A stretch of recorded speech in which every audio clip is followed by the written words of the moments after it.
Malapit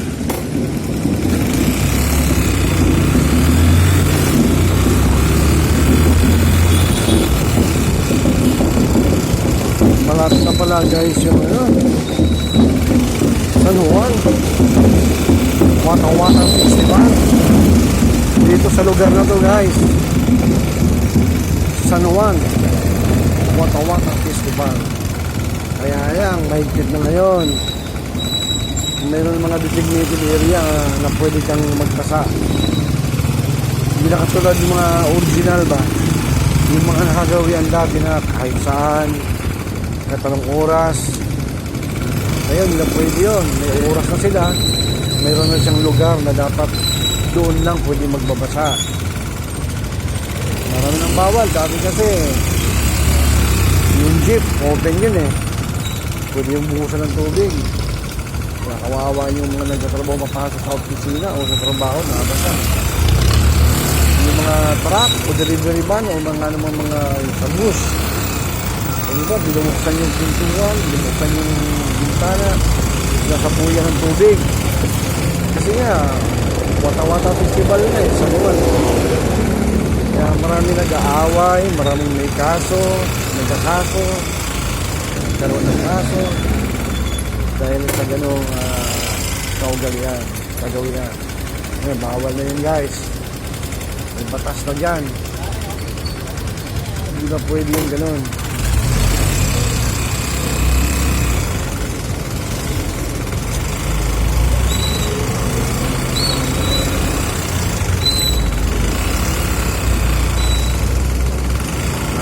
June 24. Kailan ba yun? Business ngayon 20 Sabado, Linggo 3.2. Okay, Tuesday, Martes. Sa Martes pala yun guys. Sa Martes na. Kaya kung nagawin ka sa lugar na to, ayan nyo to, ingat-ingat. Ingat guys, para hindi mabasa. May alerto ka dapat para hindi ka masabuyan ng tubig.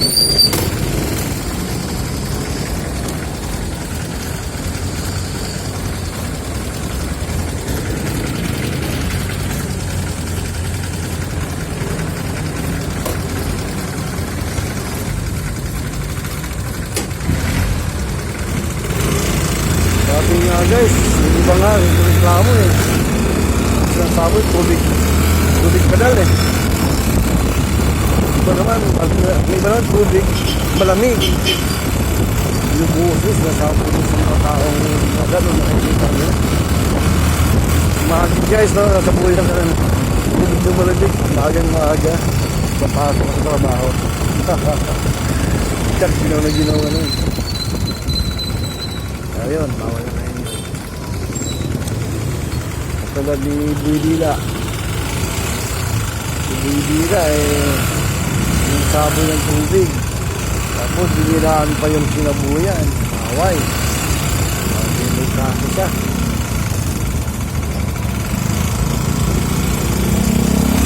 Kumustahin na sana siya kay Iban Merina ng kanyang 7. So nakita sa loob ng kulungan. Kaso pala dyan. Wala natin makalam doon, ha? Mas importante, may batas na ang Wata-Wata Festival.